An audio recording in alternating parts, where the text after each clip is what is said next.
So welcome to December. It caught me by surprise, but welcome to December. We're done with our month on the interview.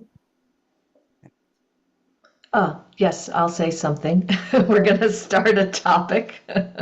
Um, My computer's being so slow, but yes, please. yeah, we can hear you and see you all right, Nelly. So, just for your information.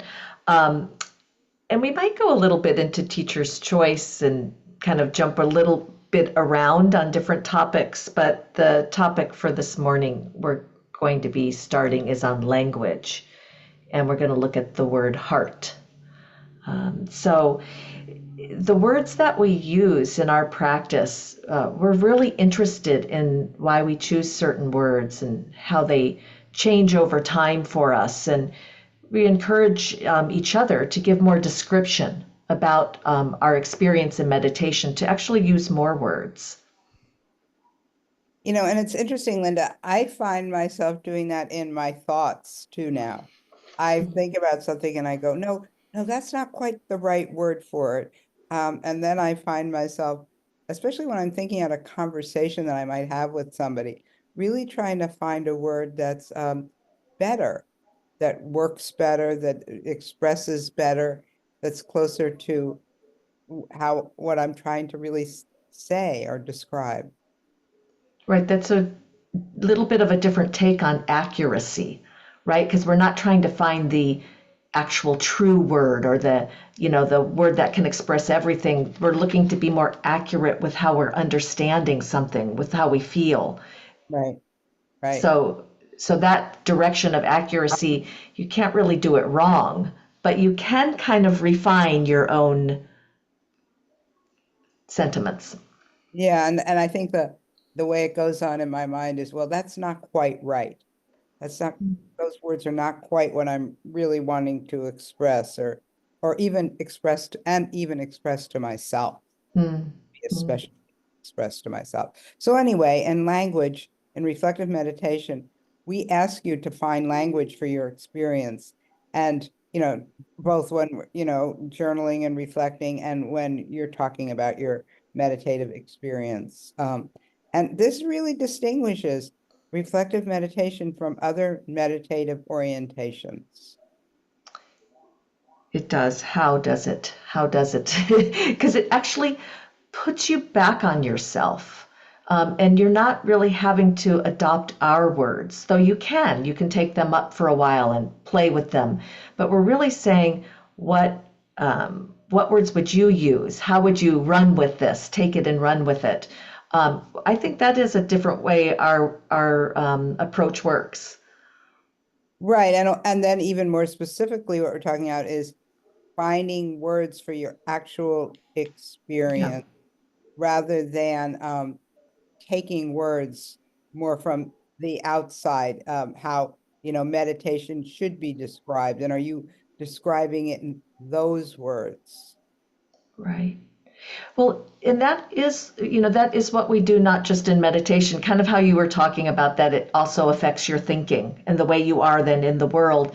But often when we present a quote or we present something from the world, we refine it, we talk about it, we explore it, we try it in different ways. And we're going to do that today with the word heart and a quote from another meditation teacher. And we're going to play around with that and have a conversation about it. So I'll read the quote, Nellie, and then Of then you course. jump off that. So this is from Oren J. Sofer, and he wrote a book called Your Heart Was Made for This. And he's a Buddhist meditation teacher in the Insight tradition. And this is the quote: "If we do not shape the heart, the world will do it for us. And the world does not have our highest welfare in mind."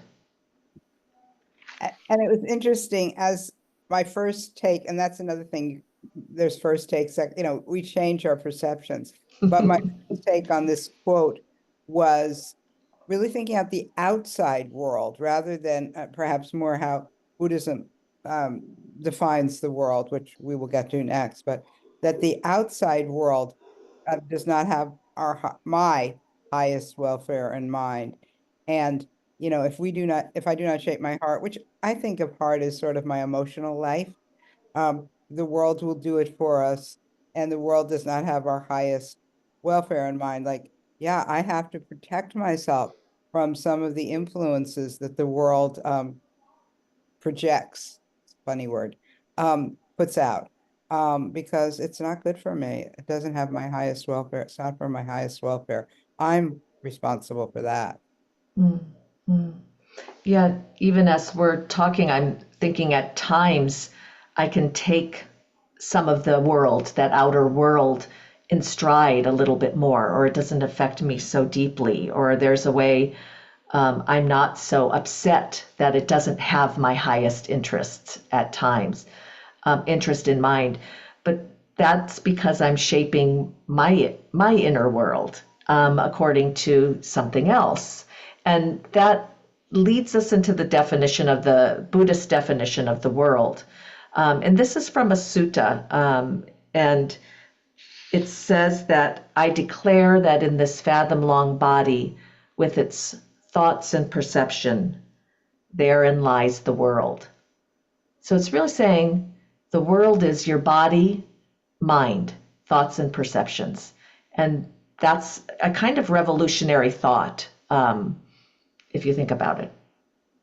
So in other words, um, we're shaping our world, our thoughts, our perceptions, to have, hopefully, maybe not our highest welfare in mind. That again, that's a high bar.